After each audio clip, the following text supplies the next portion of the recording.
আসসালামু আলাইকুম। হ্যালো বন্ধুরা, সবাই কেমন আছেন? আশা করি সবাই ভালো আছেন। আমি আজকে আলোচনা করব যাদের নাকে দীর্ঘদিন ধরে পলিপাসে ভুগছেন, বিভিন্ন মেডিসিন লাগাইছেন এবং অপারেশন করছেন, তাদের ক্ষেত্রে এই ভিডিওটি।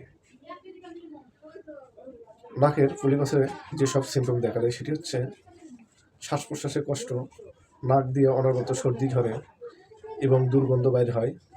তাদের ক্ষেত্রে হোমিও একটি মেডিসিন, সেটি হচ্ছে ল্যামডা মাইনর।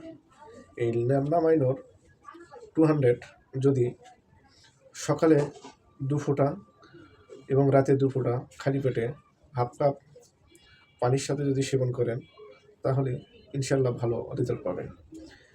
আরেকটি মেডিসিনের কথা না বললেই নয়, সেটি হচ্ছে এলিয়াম সিপা। এটির সিমটম হচ্ছে অনার্গল হাসি লেগেই থাকে।